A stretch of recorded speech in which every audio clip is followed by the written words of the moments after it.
epic victory royal. The victory royale that everyone goes for. You're so cheesy, and I love it, Jack. The final game of Heat 1. We got a second heat today, but can I possibly get... Strap in, Jack. This is it. I was going to ask for more water, and I pressed the wrong box. That's you were about to ask the internet for water. There you go. Now I have more water on the way. Now we're going to go. Let's get into it. Game number 4. Jaganza and Villex. Oh, just so close they were in that last game to securing the victory royale.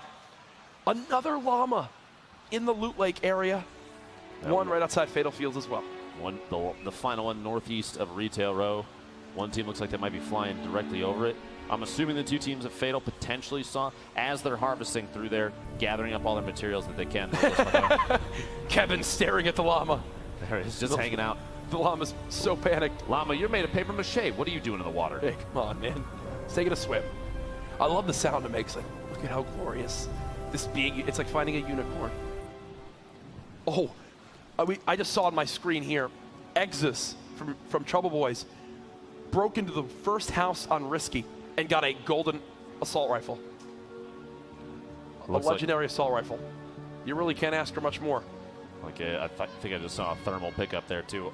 Quite a kit already. Maddie and Tina we watched earlier. And dropping down below. You know how we mentioned Nobi each game? Already the first knock.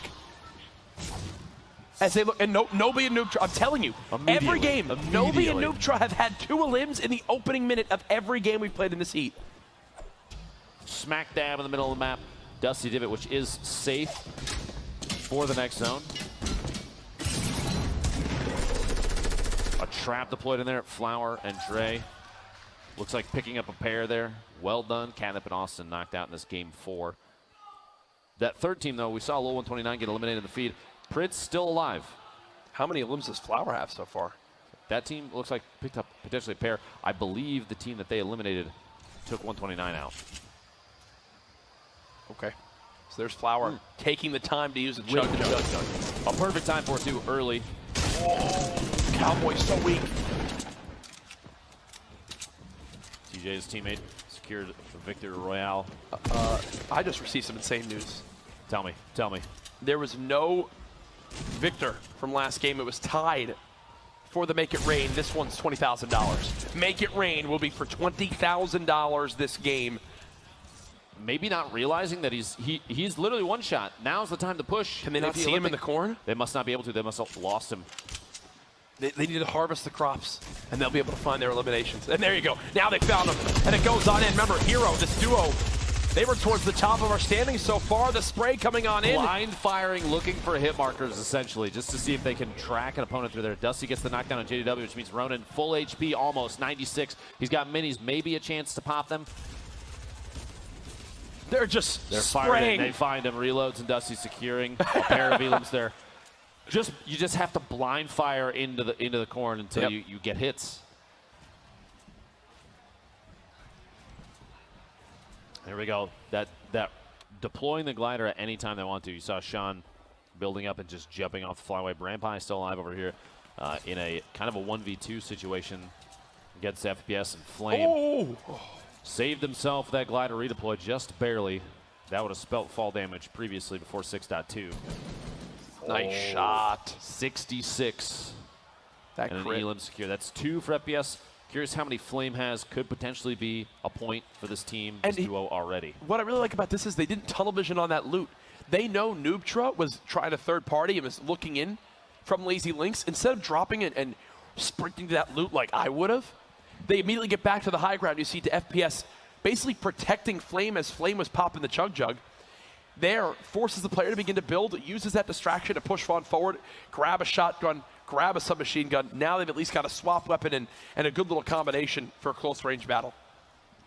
Purple double barrel and a green AR is all he's sitting on right now, plus some minis. Super Evan up there in the top left. Looks like Godneck, his teammate, might already be eliminated, and Evan is very low on HP. Frankie and Johan from DK trying to avoid these stink grenades, going to try and edit through any way he can to get out of the damage. And gets baited into Tinny's explosive. And dude, that's just how good these utilities can be. Team from Atlantis here. We've seen him put on an excellent show. Previous games, we'll see if they can do it again. Stink bomb forcing. Have a retreat there. stuck in a tough spot there. Going to have to push through his own structures with edits as his teammate Maestro has got a top down on his opponent stuck in the box underneath. Now's the time. You have a forced split. The window edit. More stink bombs. They have to have a health advantage here. And I love this. Attack from the 2 different angles. Attack shotgun shots there. Down onto the Reaper. No Will crit Reaper damage. go Trying to push down? through Nope. Every surface. Reaper's just you turbo build in this situation, going to come in big. And this is a fantastic use of the clingers. Because they now drop down, that's Double O Flower who gets exploded there. Fantastic job. If they're in 1-1-by-1, you begin to clinger them from the top now, no longer from the sides. The clingers immediately fall when they don't have a wall to climb onto. And just like that, they drop right into the box. Double O Flower has no protection. Nicely, nicely done. The left side, just a moment ago, it looked like a rift to go is used for somebody to escape there. Micro dropping healing for his teammate. A blue AR, green pump, blue 6-shooter there. The 6-shooter as a swap weapon is interesting to me up close. It's for me, it's very hit or miss. The 6-shooter. Literally. Yeah, well, that's true. Everything in the game is hit or miss. But it's one of those things where it's like, at times I fry, other times I don't know. Yeah. 5 minutes, 20 seconds for $20,000. Cloaks, he's spamming the grenades down below just to see if he can knock some structure out, expose his opponent underneath. They're going to just keep going for it. 10 nades, my goodness. They're not even there. Exposed. That last one might hit. Got shots from the side, gets a bunch of tanks, 35. There's no shield on the target, so the call out on Eternal is definitely a get aggressive right now. No shield on the target. The trade out there, Tfue. Yes, the second Elam, wiping that team. And this was from very early on in the game. How Iptre got in this fight. Quick little cleanup on the little Fritz. And as you remember, in the cornfield, just how nuts it was. This is Novi and Noobtra in their original fights. Oh, did he get the res? I don't think he did. Both team Tfue both still alive. Looks like a second team has moved in. It's the Kayun and Ghost. Sean. This is a huge battle right here between Ghost and FaZe, 2 of the most prominent organizations in Fortnite competition. So that's a typical way to retake the high ground. Opponent starts to break your front wall, you ramp and then edit out the roof. But Sean spotted it right away and matched his opponent's builds. The spray with the legendary the epic compact SMG. It's going to rip all the shield and health down off the one player. I believe the advantage right now is to the duo from Ghost. It looked like that player caught off guard inside the box that was dropped down was Tfue, just based on the skin. We'll have to see that though here in a second. Just trying to do any replace. Oh, it's Cloak over there on the side. Tfue is building away. And this has become just a maze of different material types. Players trying to figure out who owns what walls in here, because there's been so many replacements of surfaces and edits that have happened. You can't necessarily tell. So at times you're going to see people these players just replacing everything that they can with their own structures. Look at how much information they're getting right now, just peeking on through. Tfue and Cloaksy still just spraying. There's another elimination down on the Crashy. They're on the low ground this time around. Not used to seeing Tfue and Cloaksy in this position. Red Cloud maybe going for a sneaks a Did grenade. that sneak in there? Oh, just barely missed. Look at all that loot. You know how badly Tfue wants to try to make a move towards this, and here he goes. Yep, I knew it. It was only a matter of time. Does get tagged on up once they have another rift to go in their inventory. And you saw that? The heavy sniper on the ground as well. If Tfue can live through this moment, you know he's going to go for it. This might have all the signs of another great endgame. It's such a big utility piece for this team, too. We've seen it in the past. Multiple teams will use it as a way to bash through and surprise opponents, just catch them off guard almost immediately to spray from what looks like, is that the gas station Look building? at his materials. 3,000 mats. Almost max. He can build forever. They're in a brilliant position now. I don't know if they've grabbed the heavy sniper yet. I think they're waiting to potentially pop the rift to go. Heals coming on in. They're just chilling for the moment. Zone about to close. Is it rift time? Oh, it absolutely is. Coming out. He'll grab the heavy sniper with it, and they are gone. From the very edge of the zone. Don't blame him. A good rotation moment. This is insane. There are 44 players left. You're going to want to pay the most attention to the feed because there's going to be so much happening. We won't be able to call all of it. You see in the bottom right, some third partying there as players are starting to rotate a little early. Part of the zone is still safe.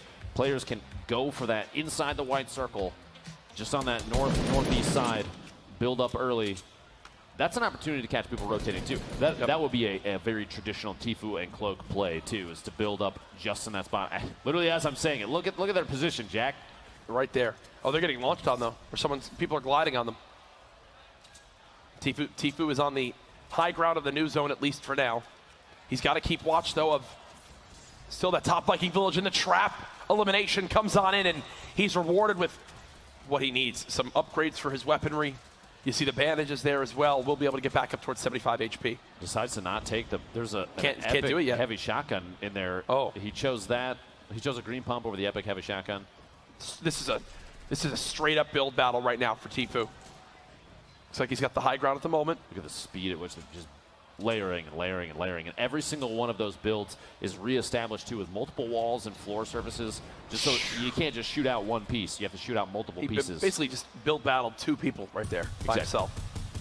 And just like that, Tfue 66 the crit, 33. It's back where he always shield is. Left.